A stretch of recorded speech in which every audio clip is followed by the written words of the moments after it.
All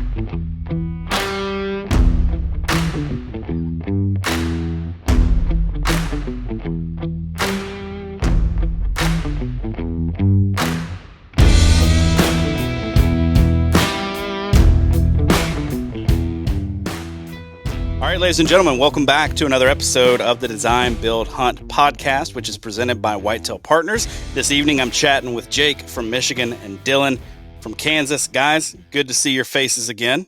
You too, Josh. Good to be here. Yeah, you got a little bit of some Whitetail Partners swag going on here. That's right. What's the deal?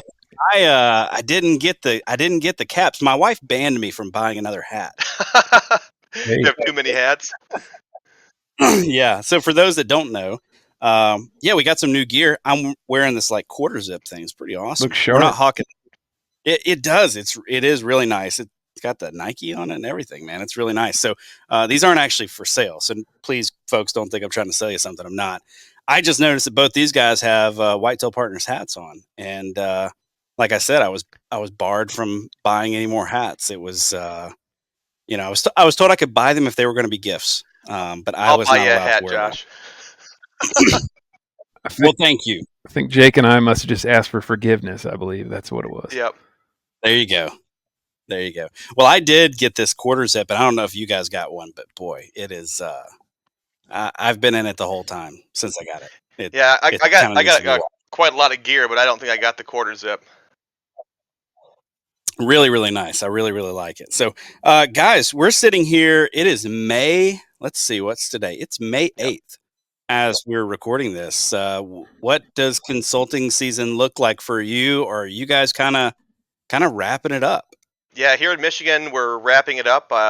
Got one more or two more. So one more consult, but two more reports to get out the door. And then the consulting season is done for me. And then I'm just kind of shifting over into the land management piece. So consulting season wraps up, then just kind of get right back onto people's properties, clients' properties to start working, doing a lot of cutting work, bedding area work and travel corridor work. Excellent, man. That's such a good service that we're able to provide, to go back out and provide some confidence that some of this stuff is getting done. I know a lot of guys are a bit hesitant, especially when they're first thinking about it. They're like, I don't want to cut the wrong tree. And so that's awesome. I love the seamless transition there. I'm kind of in the same boat. Got 3 reports to be churned out, but I don't have any more client visits for this spring and summer. I've been telling folks, hey, you're probably going to be better served if I come out in December of 24 or January of 25, just because when we're on the property, we can make up a lot of ground. Now, it's not to say that I wouldn't go to anybody's property post green up. It's just, I know we can be more efficient if it's, earlier in the year or really late in the year, late November, early December, whatever. So, Dylan, what about you, man? What are you getting into over there? Yeah, I've got a couple consults kind of still going, working on some design there. Actually doing a little bit of layout, which that's been kind of interesting for me, just seeing that all come together. But yeah, just trying to juggle that. Everything kind of comes together here in the spring, and just trying to balance that a little bit. I've got some plots that need to be planted, but I did some spraying here over the last weekend, but we've been really wet. So can't complain about the rain for sure. It's definitely green, and it's going to be a good growth season. It can dry up in a hurry, but yeah, I'm kind of anxious to get some seed in the ground and see a few of these property consults kind of all the way through. It's been exciting just for them, and kind of just to anticipate that season. We're a growing season away. That's kind of where I always look at it when corn starts popping, and pretty much most of the crops are in. A few of them still struggling getting stuff in, but it's growing pretty well now.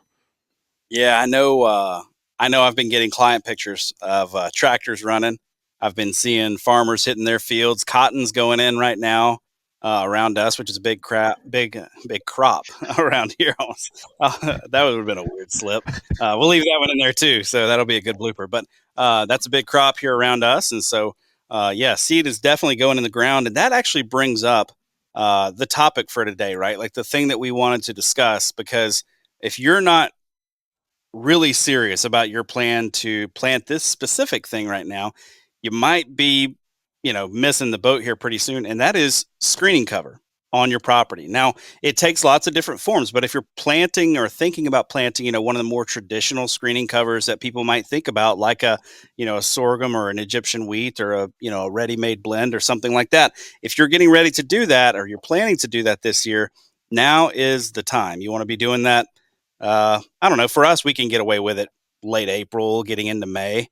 What about you guys? When is screening time for y'all? Because I know we can get going a good bit earlier, but I think we both kind of wrap up around the same time because the restraint there is the height that we're getting before that first frost. So, what's that time frame look like for you guys? So here in Michigan, it's still every year is a little different, but you're kind of dependent on the weather. And early May we can still have some pretty chilly nights.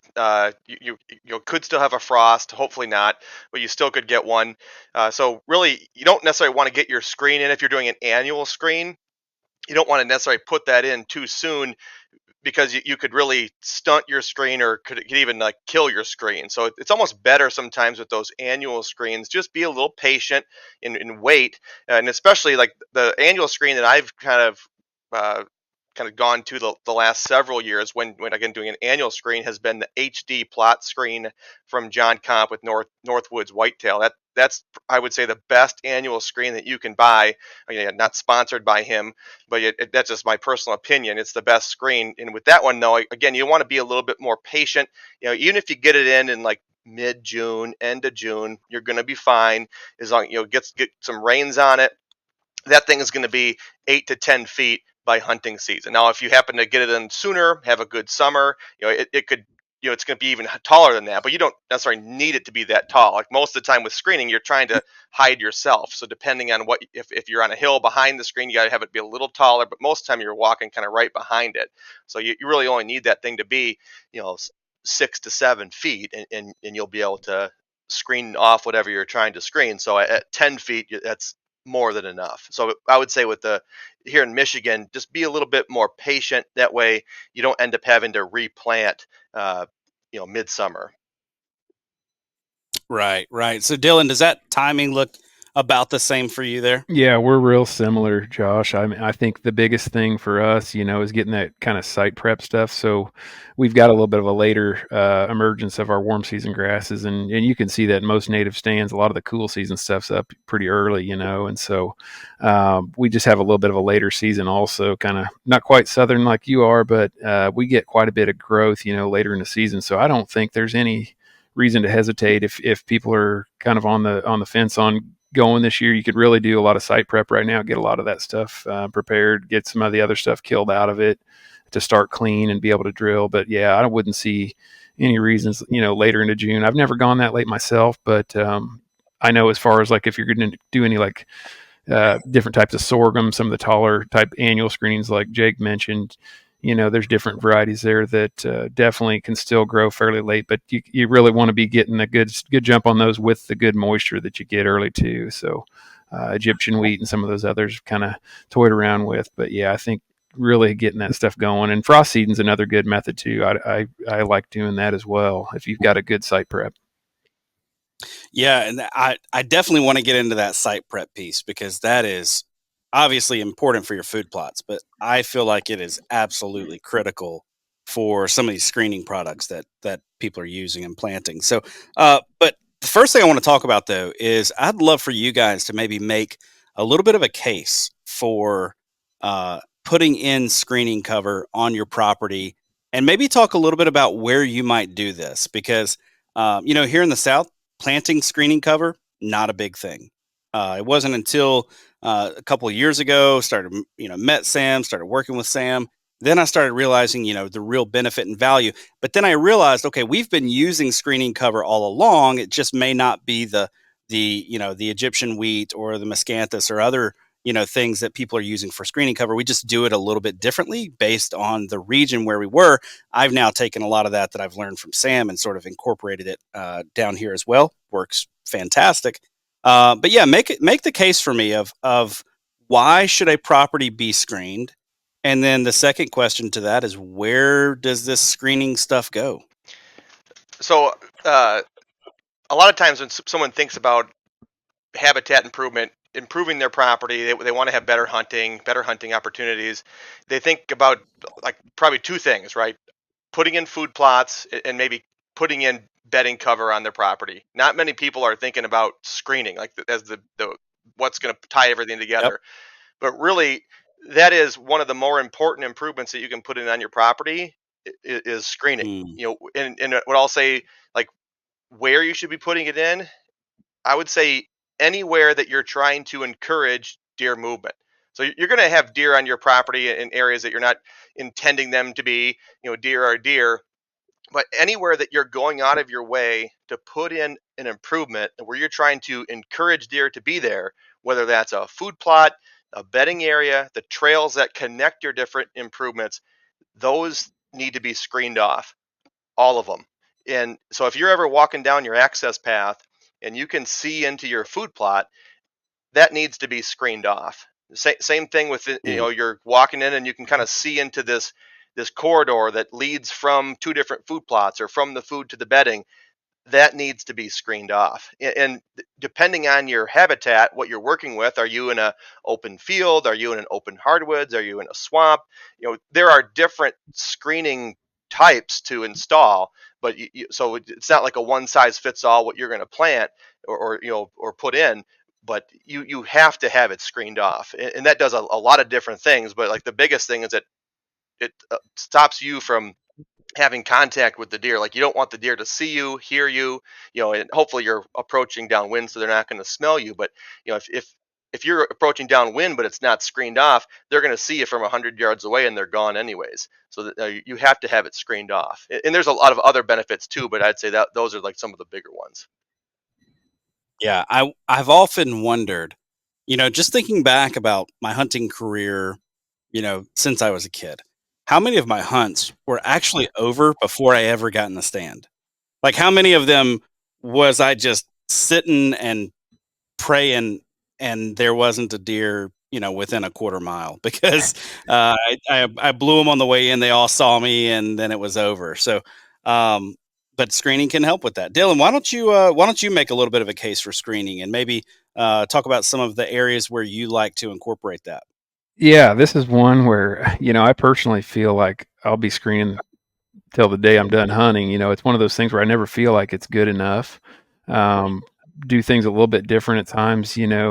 I think there's a case for screening to make basically your hunting access less desirable for deer to utilize. When we're worried about ground scent and things like that, I do a lot of screening in areas that aren't necessarily in a direction of travel, but they're also areas that'll deter deer from getting in your ground scent. So it may just be off a trail set that you're coming in. But I totally agree with Jake. We do a lot with here in Kansas. We've got a major problem. I think I mentioned it on another podcast we had, but the cedar invasion is a really tough thing to manage. And so a lot of our screening, we'll use that for access and just say if you're going in to kind of get rid of some of the cedar, the invasive, leaving a line like an access line to where you're still being cognizant of it and not want it to reseed and managing cedar outside of that, but you can also use them very well for that type of an access screening.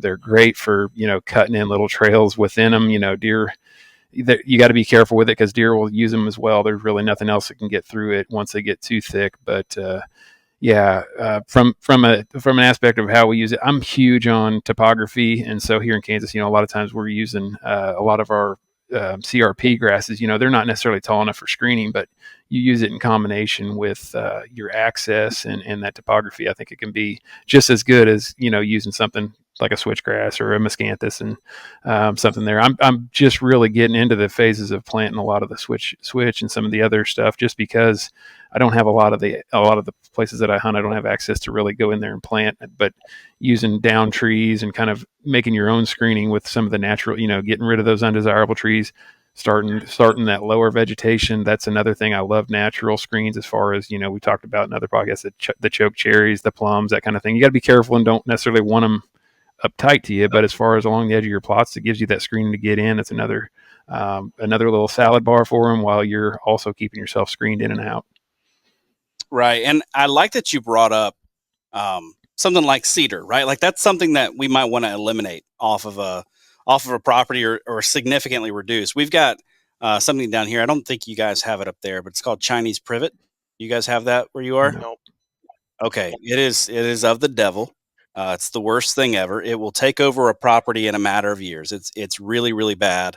Um, it can, not at will. It can. Um, but there have been properties where we made the management decision that we're going to manage the privet on the property. We're going to keep it from spreading beyond where it is, but we're going to keep a strip or two or locations of this privet because it's such a thick, dense wall. Yeah, there's no wildlife benefit or no deer benefit, but we're going to leave it there for its screening benefits.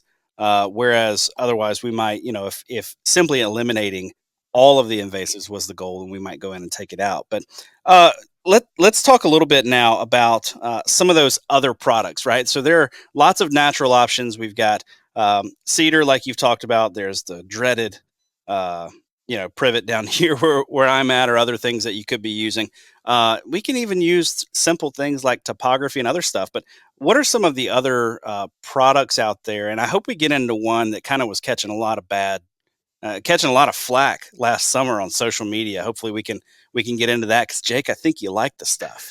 Yeah. So what are some of those other products that you guys are using or have seen used with success for creating screening I cover? know exactly what you're talking about. I didn't know what you were saying until you said that I like it. So I know what you're referring to now. So uh, I guess if you're talking about products, really you could buy just about anything. So if you, and it really just comes down to, again, where are you needing this screen and what are you trying to screen off? So are you trying to screen off, let's say you're trying to screen off a road. You have an open field that you're going to convert into, bedding and food plots, but you got to screen off this road. Sometimes switchgrass isn't enough to screen off the road. Switchgrass, you can, if the road's a little higher or maybe the field is higher than the road, you can see over the switchgrass. So you might need something a little bit taller. That's where maybe a conifer screen might be more appropriate. And depending on your area, a lot of those conifers are going to self prune their lower limbs. So like I Hmm. really like, at least up here in Michigan, I love Norway spruce. That's one of the conifers that I recommend a lot when I'm trying to build a wall, because those really hang on to their lower limbs, and in time they will create a wall. So you can have, one or two rows, stagger your rows, give it 8 to 10 years, and you're not going to be able to see through it. So it does take some time to establish. None of this stuff is overnight when you're talking about a perennial, or like, so those annual ones will be up in 1 year, but the perennial ones, are like the conifer screen, takes a little bit of time, but in the long run you're going to have a much better screen. So that's an example of where you might need to screen off something that's, you need a tall screen, that's something that's higher. So you go with like a conifer or the Norway spruce. But let's say you're in like that in between zone where switchgrass might not cut it, but you still need something taller, maybe in that 10 to 12 foot range. That's where I lean heavily on miscanthus, giant miscanthus, and that's the one that you're probably talking about that was catching some flack last year on social media. Content, I don't think I caught that, but yeah. with like, so I have that on all the properties that I hunt on, and I really like that for two things. I like that to hide my access, because it's really, once it's established, and depending on the rhizomes that you put down, if you put single rhizomes down, it'll take longer to establish unless you really stack them on top of each other. But within 3 years, most of the time, you're going to have a pretty good wall, and then you can access behind that wall, and you can use that wall as an edge, like a pretty hard edge, to steer deer. It's not that the deer can't get through it. They could get through just about anything if they really want to, but it's a hard edge. Like, it's kind of a pain in the butt to go through. So you can really use miscanthus within your food plots as well, to create pinch points to push deer to your stand location. So there's two things that I like miscanthus for. One, to screen off my access, so I can just walk behind the miscanthus and jump up into a tree behind it, or a tower behind it. Or I use it within my food plot as more of a barrier, so because the deer, they don't just walk through it, they'll go around either side, and so you can push the deer right in front of your stand location, especially if you put a scrape at the end of the miscanthus, give them kind of a little more incentive to go there. Then you can hopefully have a shot opportunity as they kind of go around that little pinch. So yeah, I really like miscanthus. And then the last one that I really like, and I'll stop for now, is the is switchgrass. I love switchgrass. That's more of a softer Mm. screen. Like deer can move through switchgrass pretty easily. They'll bed in it. They'll bed on the side of it. And so I really I like layered screening a lot of times. So I don't just have one screen. I'll have maybe a tall screen on the outside, and then a shorter, like a taller, harder screen on the outside, and then more towards the interior. It's a shorter, softer screen. So that's where my switchgrass comes in, and then food plot. That's kind of just an example of how I like to do it. But then you can still use that switchgrass as an edge too to shape your food plot, compartmentalize your food plot, and yeah, lead the deer kind of through the area. That way, they're never just standing in one spot. So hopefully, you can get out of there, and you don't have a bunch of deer just sitting in front of you and you're trapped. But yeah, Right. there's a lot of Right. different options for screening depending on what you're needing to screen off.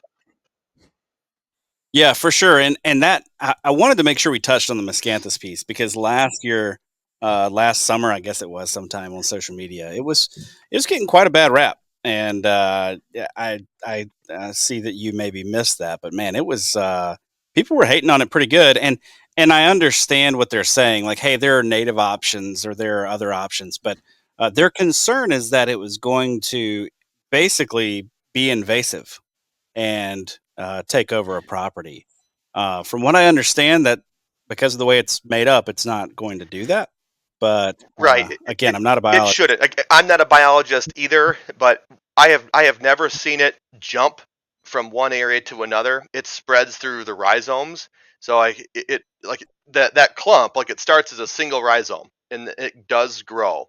So it will spread from the clump that you plant. And that's what makes your wall. So over time, if you put uh, you know uh, a single rhizome 1 foot apart from the other one, you stagger your row. In 3 years, those are going to be a lot closer, and it's going to put out more shoots. Like the first year it puts out one shoot, second year it might put out three or four, and then third year, by the however many shoots it puts out, hopefully like 6 to 8, it's going to fill that whole wall in.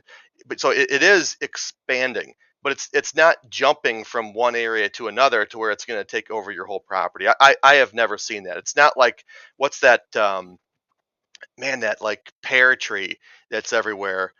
Uh, Calorie, yeah. yeah, that like Yeah. they planted that in neighborhoods up here all over the place, like to line it's a you know bright white flower. It's pretty in the spring, stinks, but it looks nice. But that thing is all over the place now. The Bradford pear, right? Hmm. Right. And Yep. so Yep. And that one is that's invasive. what people were kind of comparing it to. That they were like, "Hey, why are we planting more stuff? Didn't we learn our lesson from the Bradford pear?" It's like, yeah, I think those might be a little bit different. I don't know. I don't know, but again, not a biologist, Right. I guess but time will certainly tell. seems. Yeah, time will tell. We'll find out, especially around Jake's place because Yeah. there's there's plenty of miscanthus growing around there at this point. So, well, let's talk a little bit about site prep. I mean, obviously, it's going to vary. You've got different types of screening. So, some that are established super quick, like some of these annuals, the HD plot screen from Northwoods Whitetail, which I've not talked to anybody who's had a bad experience with that stuff yet. Um, there's miscanthus, which is more of a, like you said, 2 to 3 year kind of thing.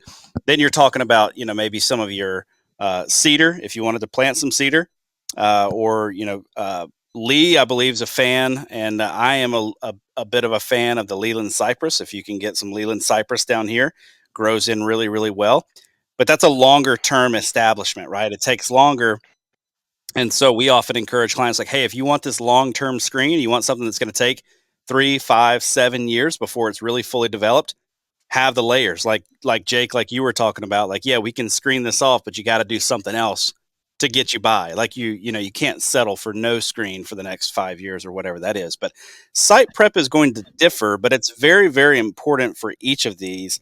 Tell me a little bit about what that site prep looks like, because if you get it wrong, it's the difference in uh, basically a totally failed crop and losing a year. So if you're planting something like miscanthus, or if you're planting, some conifers, if you don't get it right, you're not just like, oh, I lost the money that stuff cost me. It's I lost the time. And when you're talking about something taking 5 years to get to where you really want it to be, you can't waste a year. Like We don't want to lose that. So tell me a bit about site prep. Yeah, I think I'll jump in there, Josh. Just one thing I know, if you can come in, following a crop, that's even better. If you've got some areas that are already maybe in ag production, and you're coming in following a bean crop, that's one of the best, cleanest methods to come into. But yeah, you're gonna want to have a residual of some sort, that's gonna keep that ground, keep the stuff from coming up following, such as atrazine and simazine. Those are a couple products that I know are pretty big. But then the 2,4-Ds, are going to be something that's going to help you there.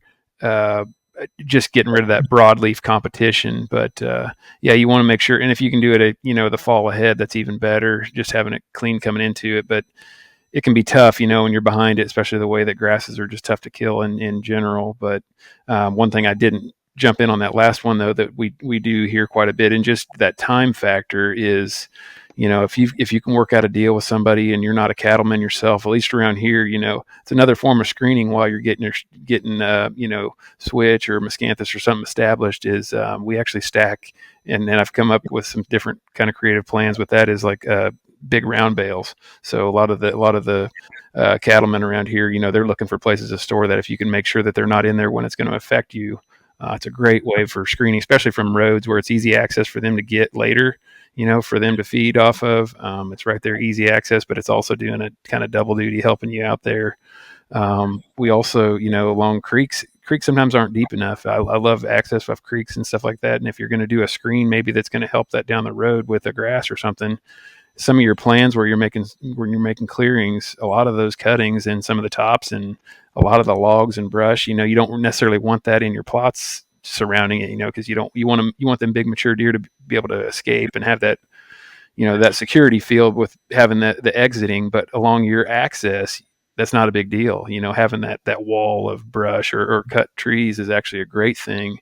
It's going to keep really deer deterred from it as well, and you can get that stuff established alongside it, and maybe eventually cut holes into it, burn it in small sections after that, and once you get it established. But it's kind of a long game, I really have to admit that.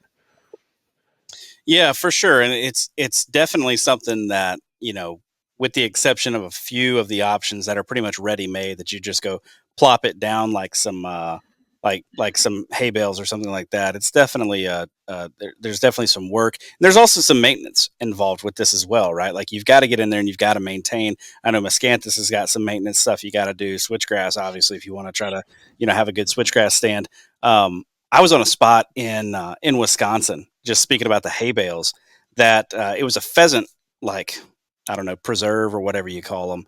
And I was invited on this hunt. So I went out to this place and they had hay bales all the way around, basically, so the pheasants couldn't run up into the woods, right? But where there were breaks in between the hay bales, the deer trails coming into these fields was absolutely unbelievable. I mean, just cattle trail kind of trails coming out. But so let's talk just real quick. Give me some do's and don'ts as we kind of wrap this up. I mean, obviously, there's a ton of benefits.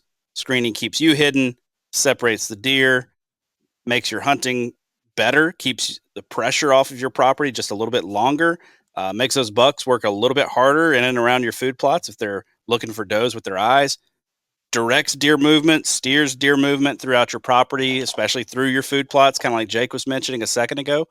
So lots of benefits, definitely something that we want to try to get done. So give me some do's and don'ts for those guys that are like, hey, I've got 3 weeks, 4 weeks before I got to get this stuff planted. Um, what are some of your top do's and don'ts? I'll do kind of a combination do and don't. It comes back to that site prep. Do make sure you do site prep. So if you let's say you're putting in a switchgrass stand and you absolutely want to have it in this year, there is still time to plant your switchgrass this year, especially if you're going to go with one of those newer varieties like the RC line of switchgrass. But you do have to make sure that you're prepping the site. Switchgrass still cannot be planted within. You can't just broadcast it into standing weeds or standing grass. You have to address the weeds. So you have to go in there with glyphosate 2,4-D, kill everything, wait a couple weeks, let it kind of come back a little bit, maybe hit it one more time just with glyphosate, and then you kind of have your site prep, and then make sure that you're lightly disturbing the soil, I don't even know if I'd use a disc, maybe just a drag, just to slightly disturb it, broadcast your switch, drag it again, pack it in right before a rain. So you can still get your switchgrass in this year, but like the do would be make sure you're actually doing the site prep. Don't skip anything. And yeah, the don't would be don't Uh-oh, Jake froze up there. Did he freeze up for you, I Dylan? might have Yeah, lost you yep. I guys. was just gonna wait. Yep, he's still Uh-oh. locked up. Anyways, don't would Yeah, be don't still skip the frozen. site prep. He had robot voice. Oh There yeah. he is. Oh, So there you go. I kept going a little bit You're because I back. know this thing just records. But yeah, so basically I said, yeah, make sure you do the site prep. Don't skip the site prep. That would be one of my big ones if you're trying to put in a screen this year. Gotcha. So don't skip the site prep. Definitely do it. Dylan, any do's and don'ts? Yeah, I mean the do's. I like to lean towards do something, but as Jake said, you want to do it right. But then, as far as the don'ts, I would say don't force it. I mean that's coming from a guy, and I'm a little bit different than most. I'm a little more conservative, and I just even with the screening, there's times where you're actually forcing it a little bit much. I feel. I mean, you want to keep that sanctuary, keep your access clean and all that. If you're just thinking you're going to screen yourself right into the heart of everything, I just think it can be problems. Oh yeah. So like we're not don't lean on the screening too much, right? Yeah, Like it Right. you're gonna screen your way right to Yep. this bedroom. right. You Yeah. bet. That screen all the way to the core of your property Yep. there with the wind you're dealt. Yeah, Dylan told me that would to. not be a good idea. That's right. That's right. Oh man. Well, guys, I think I'm going to leave folks with this one. Do it. You know what I mean? Like experiment. I know for a lot of folks, this is probably of outside of their maybe their comfort zone. Probably not a lot of folks have put in screening before. Definitely do it. And the one objection that I have heard and gotten from landowners is on a food plot. Screening off plots. That's a big one. We do it basically with every single plot. Wherever you're coming from, there is going to be a screen there on any plan that I send out the door. Um, Unless you're sitting 100 yards off the plot but can shoot to the, I don't know, something like that. But most of the time there's going to be a screen on there. And I have had the objection before, well, I don't want to lose you know 15 feet, 5 to 10 yards, whatever the width is, off of my food plot. I don't want to lose that space. um, how I typically respond is, we'll expand it. Or it's worth it. That's the other one, right? It's worth it, to lose a little bit of space. What would you guys say to that sort of objection? I would say exactly what you just said. It's worth it. Like if the option is have the food plot go right. Let's say you have to access down the property line and it's a big field, and you don't have screening there. Are you just gonna spook the deer the whole every time you go in and out? Like you said, how many hunts will be ruined before they were even started? So it makes sense to have screening and then Right. maybe even another screen to act as a buffer between you and the deer. Now that doesn't mean that deer are never going to be in that buffer zone, which might be a lot of times it's switchgrass, but it's a reduced chance because they're most likely going to be in that food plot. So I would say the exact same thing that you did. It's 100% worth it. Get some separation between you and the deer just to reduce your impact and reduce the chances that you're going to spook the deer. Right. Yep. That's good. I'd second that as well, Josh. I'd say, it's something that's probably not real measurable to be honest. But I mean, do we want to be feeding these deer at night? Not necessarily. I mean, yeah, we want them to be healthy, but we want that to actually come into effect when we have capable light, enough shooting light and in hunting hours. And so, even if that plot's smaller, if it feels more secure and they're coming out more daylight active, that's what really matters. And we're just, you know, trying to lead that path to that destination on beyond that anyway. So I think for the most part, those plots, it doesn't necessarily matter if you're cutting off and giving up a little bit.